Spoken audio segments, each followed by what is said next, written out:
paper. Why can't you be like Malcolm? That's why. علماؤهم شر الناس ممن تحت أديم السماء من عندهم تخرج الفتنة وفيهم تعود. They would be the center, sources of the corruption and collapse of our society and civilization. That's your answer, Usman, but I'm going to be crucified now. The next question? Yes, guys? Assalamu alaikum, Sheikh. 1 second. PBC 7143. You know what you have to do. PBC 7143, you know what you have to do. Yes, Laith is from? UK? Britain, yeah. He was one of the last on the train coming here. MashaAllah, Sheikh. Commiserations to your speech. It was very good, MashaAllah, once again. Just wanted to clarify, really. A lot of us are going to go back to our countries, and we want to replicate or challenge people on a lot of the things that we've learned, especially the methodology and how you explain things. Many of us don't know Arabic, one person being myself. Does our foundation need to be in understanding the Arabic language in addition to support from your books for us to be able to justifiably, repeat exactly all the things we're learning? Do we have to build that foundation first, or is your books just sufficient and the English text sufficient to be able to articulate the message as you have to us? My teacher of blessed memory, Maulana Fadlur Rahman Ansari Rahimahullah, spoke about different levels of understanding the Quran, the message of Islam. There's a basic level for the common people. But if you want to challenge the oppressor intellectually, you've got to rise higher than the basic level. You have to, at the highest level, you've got to probe. He calls it the probe level. Read that book, The Quranic Foundations and Structure of Muslim Society. The Malaysian edition, I think, is all sold out, but the Pakistani edition is at the back there. And it's a cheaper cost as well. He calls it the probe level. And if you want to study the religion at the probe level, to be able to discover the guidance in the Quran with which to understand the world that is unfolding around you today and to respond to it, then you'll need the Arabic language. There are pearls in the Quran, pearls. And you have to be guided to each pearl to discover it. And then in Maulana's inimitable description, you have to be able to bring the pearls together to make the necklace. He calls that the system of meaning of the subject.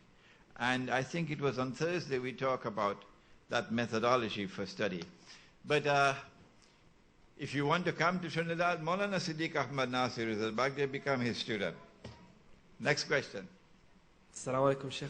Which is this? Oh, Milad from Australia. Oh no, he is Afghanistan really. Mm-hmm. Sheikh, this is more of a comment and a question. I just personally, and I'm sure on behalf of the brothers, want to thank you, and just to make a note that I'm sure this message of yours is very hard for, like you said, for many people to accept, but maybe in family, maybe in community, but just I think you and as well as us have to recall what our Prophet ﷺ went through himself, the alienation, the years of just being left alone and looked at as something low. But in the end, haqq prevailed. And inshallah, this will happen with this as well. Secondly, Sheikh, just the second thing I want to make a note of is that we came here not knowing any of each other, and I'm talking about the younger brothers here. Like you said, we're all over the world, from Australia, England, here, there. But mashallah, the bond that we've created just in a few days, it's like we've known each other for years. This is Yusuf from California next to you. Yes. And alhamdulillah, I've noticed like in my own family and my own society, a lot of the older generation, they have many disputes and things of little things. And alhamdulillah, I don't see that as much as in our generation. And inshallah, it's us who are going to be the leaders, the frontiers of the Islamic revolution. However, I just want you, if you could give us some advice, some nasihat about what we should do, and something that should stick with us always, no matter where we are in the world, no matter who we're with, our brothers or non-brothers, what we should do to each other. Number one, I like the question. Number one, apart from those things that Allah has made obligatory on you, apart from those things. Number one, recite Surah Al-Kahf on every day of Jummah, okay? Number two, start the Quran from this cover. Don't stop until you reach the other cover. And when you finish, start back again. And when you finish, start back again. Keep on reciting the Quran. Keep on reciting the Quran cover to cover. Cover to cover. At the beginning, you might take 3 months to finish it. But then you make 2 months and 1 month. I was a student in Egypt, and Ramadan came. And I'm in buses, and in Egypt you have to be an acrobat. Because you have 1 foot on the running board, and you're holding on for dear life, and the bus is going. And I saw people in the buses packed like sardine, and one hand is holding on for dear life, and 1 foot is hanging out, and he has the Quran and he's reciting. I said, what kind of people are these Egyptians? I never saw this in Trinidad. Mm-hmm. If you are true to the Quran will be true to you. Listen to the verse. You ask the question, I'm giving it to you. It is in Surah Al-Furqan. Take it home with you when you go to sleep tonight. بعد أعوذ بالله من الشيطان الرجيم وقال الرسول, and the messenger said, Ya Rab, oh my Lord. He's complaining.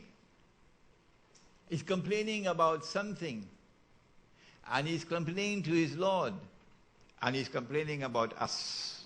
Ya Rab, inna qawmi ittakhadhu hadha al-Qur'ana mahjura. My people have forsaken this Quran.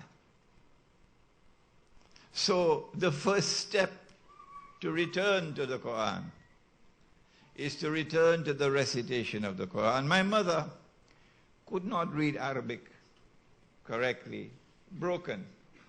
My father died when I was 15, and she had all these orphan children. Sometimes no food in the house. And so she struggled.